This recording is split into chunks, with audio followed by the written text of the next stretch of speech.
Le due facce della Banca Popolare di Vicenza, la vera e la falsa. Vicenza, la città sbancata e BPV, bugie popolari vicentine. I conti questa volta sono a tuo favore. I 2 libri di Vicenza Più insieme a solo 20 euro anziché 25.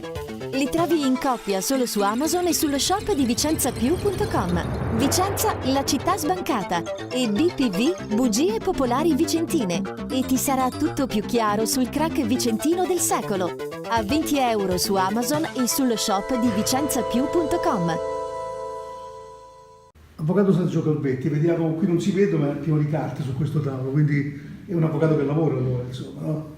Cerchiamo di lavorare. Ecco, lei mi diceva, ci eravamo fissati questo appuntamento oggi, 21 febbraio, per fare un po' il punto su alcune situazioni. La novità però, prima ancora prima che le facessi qualche domanda io, è questa ipotesi di collegamenti tra alcuni personaggi che hanno a che fare con la mafia, quella che opera in Veneto, e Veneto Banca. Ci può dare qualche lume al riguardo? È emerso in queste ore il fatto piuttosto incredibile dove alcuni soggetti indagati hanno dichiarato di aver avuto le porte indagati della banca di Veneto Banca? No. Ah, okay. Gli indagati legati a questo sistema camorristico mafioso che si sarebbe sviluppato nel Veneto con il fulcro ad Eraclea, il sindaco, eccetera, sì. Che questi soggetti attraverso le loro società, le loro attività avevano un ingresso con tappeti rossi in Veneto Banca, ottenendo finanziamenti, affidamenti bancari e quant'altro senza dover corrispondere alcunché di garanzie. Questo fa crollare ulteriormente quel muro che in qualche modo ha creato quei gravissimi danni alla banca e dove le responsabilità sono sempre più evidenti, sempre più chiare, legate a tutti gli organi di controllo, quindi agli organi legati... Siamo ancora in fase di indagini, quindi non c'è nulla di certo, però sono indagati che si autoaccusano in pratica in qualche modo, di aver avuto accesso facile al credito. In qualche modo spiegano come mai si è sviluppato così in maniera intensa questa ramificazione di interessi paralleli di imprenditoria criminosa. Ecco, questo, come diceva lei, giustamente è uno dei fattori che avrebbe portato a regalare danni a Veneto Banca, e non questo aspetto specifico, però sappiamo che in Sicilia c'erano dei fatti vicini a questi qui che riguardano Veneto Banca con Banca Nuova. Non affrontiamo questo discorso oggi, ma andrebbe un po' approfondito, che hanno danneggiato i soci. Ecco, per rifondere, risarcire, indennizzare i soci, stiamo ancora parlando oggi, dopo quasi un anno di esistenza di questo governo, della legge che li vada a indennizzare, e questa è stata finalmente approvata nell'ambito della manovra di bilancio, cassando in buona parte la 205, di cui ha conservato soltanto il principio base dei fondi dormienti. Esatto. E in attesa dei decreti attuativi che dovevano uscire entro 30 giorni, quindi entro fine gennaio, ma poi sappiamo prima il 7 di febbraio Villarosa e Bitonci hanno detto alla cabina di regia di cui lei fa parte che sarebbero stati presentati a breve. Il 9, 2 giorni dopo, Salvini e Di Maio hanno detto a Vicenza entro 7 giorni saranno emanati. Oggi è il 21 febbraio, siamo nella fase in cui, da quello che ci risulta, perlomeno da quello che ci sono delle proposte di modifica da parte della cabina di regia,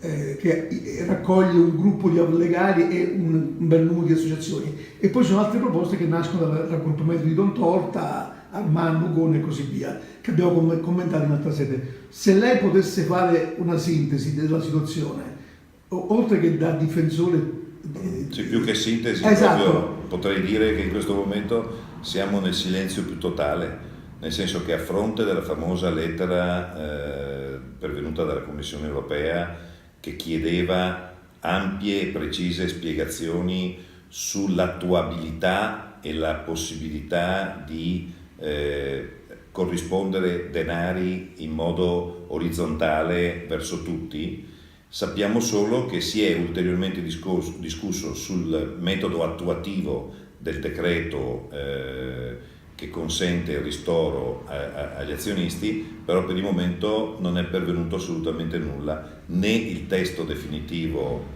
che doveva essere inviato alla Commissione europea, né i tempi certi per la nomina degli uomini, dei componenti della Commissione, e quindi tutto l'iter, i 180 giorni per il deposito, eccetera, eccetera. Sta di fatto che è molto probabile che tutto questo, questa perdita di tempo, tutto questo meccanismo, sia per spostare al bilancio 2020 ciò che doveva far parte degli impegni economici e finanziari del 2019. Anche se c'è ancora qualcuno che sostiene che questi impegni economici non andrebbero a toccare il famoso rapporto deficit e PIL, ma qui bisogna capire bene di cosa ha discusso Conte e Tria, di cosa hanno discusso in Europa, perché poi in effetti abbiamo dichiarazioni più o meno ufficiali, più o meno velate, contraddittorie tra una parte del governo e i vice premier, però in modo molto, quello che è certo è modo molto semplice e ignorante, questo 1,5 miliardi viene fuori dai fondi dormienti. I fondi dormienti non sono somme, importi che vengono a essere tolti dalla finanza dello Stato, sono già bilanci, e quindi non sarebbero neanche dovuti rientrare. Certo è che se uno presenta una torta in un certo modo, evidentemente viene apprezzata in un certo modo. Se veniva presentata direttamente come un compenso proveniente dagli stessi denari che gli stessi risparmiatori in qualche modo avevano abbandonato e lasciato nelle casse dello Stato, forse la formazione e i problemi non ci sarebbero stati. Allora io mi fermo, faccio 3 domande flash, facciamo finta che il decreto attuativo che verrà emanato corrisponda sostanzialmente a quello che è stato presentato alla famosa cabina di regia, che è un po' una cabinovia, perché entrano e escono, ma sì, di regia ne vedo abbastanza poca.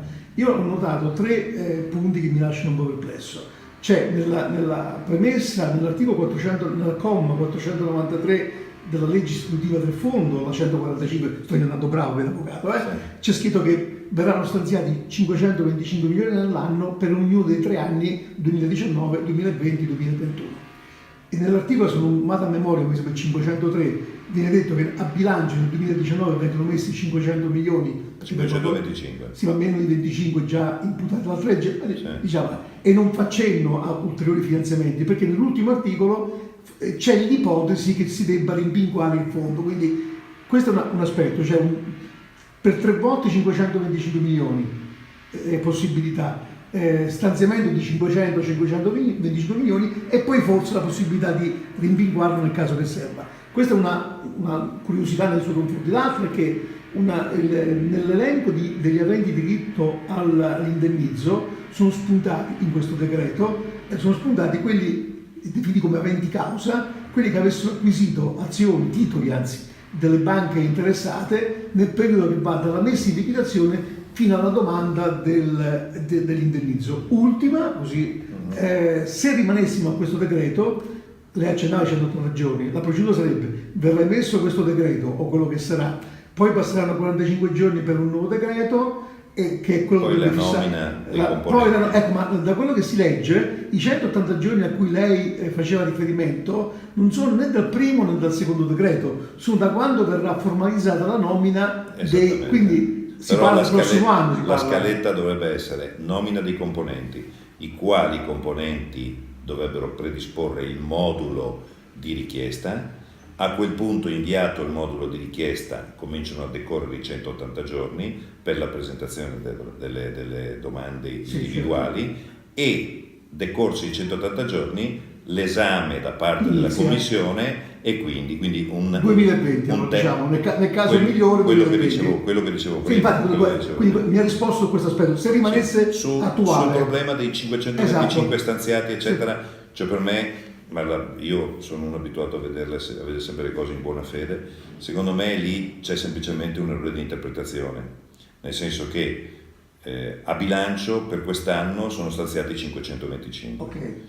L'anno prossimo sono stanziati altri Potranno 525. essere stanziati. No, Vabbè, sì. diciamo che perché c'è la premessa semestrale, se servono. Sì, beh, certo, d'altra parte si parte dal presupposto che le domande potrebbero essere 200.000. Certo. Noi sappiamo che se saranno tante saranno 25-30 mila le domande. Sì. E Quindi quindi di potrebbero passare conseguenza, 30 milioni. in teoria, quindi per non dover stanziare delle somme anticipatamente rispetto a quelle che sono le necessità, è probabile che sia stato questo, ecco. Corretto. Poi malignamente si possono dare interpretazioni anche è una diverse. interpretazione molto abbastanza credibile. Quindi mettono 500 milioni, 525, se poi serviranno la legge lo prevede. In cassa La legge lo comunque, prevede. c'è 1,5 miliardi. Perfetto, ok. L'ultimo è quell'altro passaggio che dice che avrebbero diritto all'indennizzo anche coloro i quali avessero Quello acquisito- secondo me è un dato abnorme, nel senso che è chiaramente un errore, non può che essere un errore, perché se dovessero essere ristorati anche quelli che hanno comprato le azioni successivamente alla liquidazione e non so in che modo poi avrebbero potuto acquistarle se non fissato non... collato, non serve inventato. Sì, però con un trasferimento a valore zero. Sì. Quindi a quel punto che cosa potrebbero pretendere? Non so, 0,10 euro che hanno pagato per... Lì bisogna capire No, ma qual è il valore di carico. È un chiaro errore, ma sa perché credo proprio che sia un errore? Perché si inquadra perfettamente in questa grandissima confusione che c'è stata, dove tutti hanno messo mano a questo decreto attuativo e dove probabilmente tante mani hanno creato tanta confusione. Forse ci sono tanti registi e nessun attore. E nessun attore, o meglio, non c'è l'allenatore, no? Probabilmente, perché 11 registi in campo, i gol si prendono o non si fanno, no? Esatto. Avvocato, io la ringrazio perché ci siamo chiariti un po' di idee, anche in termini di possibilità. Tanti saluti. Ne approfitteremo ancora. Grazie. BPV, risparmiatori ingannati, l'azione di IR responsabilità. Il terzo libro dossier di Vicenza Più documenta i 2 miliardi di euro di danni chiesti dalla ex Popolare Vicentina a Gianni Zonin, ai suoi amministratori, direttori e sindaci. Ti fa sapere i come e i perché. BPV, risparmiatori ingannati, l'azione di IR responsabilità. Trovi il libro dossier a 10 euro nelle migliori edicole e librerie, su Amazon e sullo shop di vicenzapiù.com.